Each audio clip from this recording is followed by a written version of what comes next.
Happy morning, friends. Today we discuss the topic on Wehrmann-Franz law. Let's discuss in detail.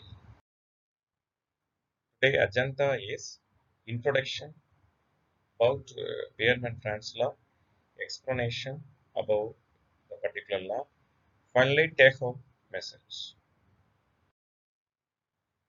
The definitions of Wehrmann-Franz law is the ratio between thermal conductivity and electrical conductivity of a metal is directly proportional to absolute temperature of the metal.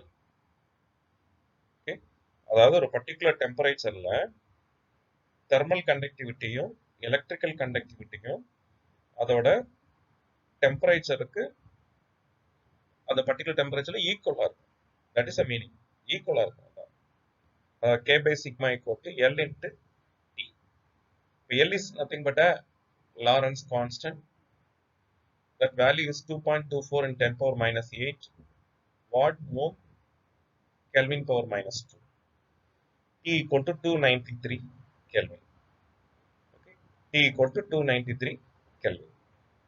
ஒரு particular டெம்பரேச்சர்ல thermal கண்டக்டிவிட்டியும் electrical கண்டக்டிவிட்டியும் ஒரு மெட்டல்ல நடக்குது அப்படின்னா அந்த மெட்டலுடைய outer most electrons தான் responsible. இப்போ ஹீட்டை கொடுத்தாலும் எலக்ட்ரான்ஸ் அவுட்டர் மோஸ்ட் எலக்ட்ரான்ஸ் வாங்கி அடுத்த ஆட்டத்துக்கு டிரான்ஸ்ஃபர் பண்ணும். எலக்ட்ரிக்கல் கண்டக்டிவிட்டி அதே மாதிரி தான். Outer most sell is responsible to conducting the electricity.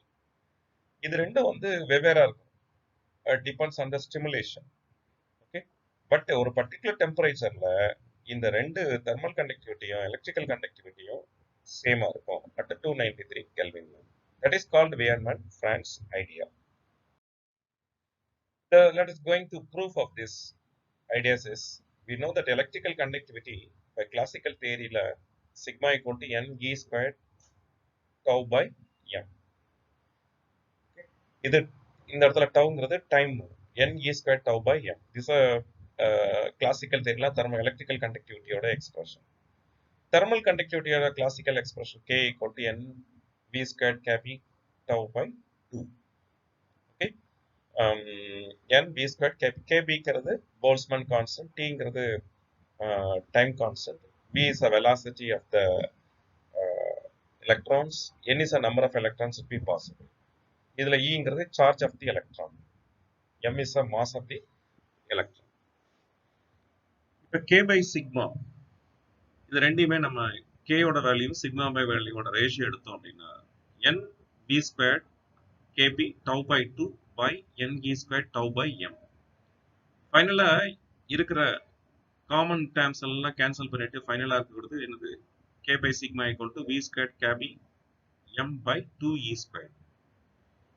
Here we know that of mv squared, the kinetic energy terms is equal to 3 by 2 kbt. இது ஆக்சுவலா thermodynamics நம்ம படிப்போம் 3 by 2 kbt of kinetic energy of the particles is directly proportional to 3 by 2 kbt.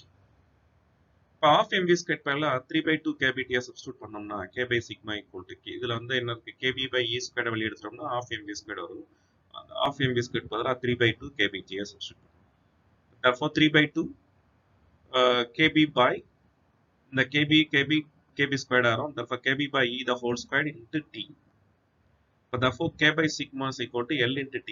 இந்த value எல்லாமே வந்து Lawrence கான்ஸ்டன்டா எடுத்துக்குவோம். 3 by 2 kb by e the whole squared வந்து Lawrence கான்ஸ்டன்டா எடுத்துக்கிட்டோம் அப்படின்னா substituting the value of the Boltzmann constant kb equal to 1.38 10 to the power minus 23 joule per Kelvin and e is equal to 1.6021 10 to the power minus 19 joules. So we get L equal to 3 by 2 kb ங்கிறது 1.38 10 to the power minus 23 by 1.6021 10 to the power minus 19 the whole squared. But that value is equal to 1.12 10 to the power of minus 8 watt per watt ohm Kelvin power minus 2. But இதே இது quantum மெக்கானிக்ஸ்ல நம்ம இந்த ப்ராப்ளத்தை எடுத்து solve பண்ணோம் அப்படின்னா இந்த Lawrence constant value pi squared by 3 kb by e squared this is actually 2.24 10 to the power minus 8 watt ohm Kelvin power minus 2 வரும். அப்ப அதாவது quantum மெக்கானிக்ஸ்ல that value is Lorentz constant's value is very very lower than classical mechanics in quantum mechanics concepts.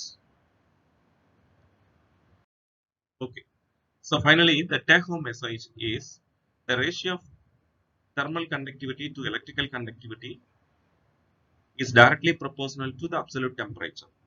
Okay, where L is equal to 1.12 10 to the power of minus 8 watt Kelvin power minus 2.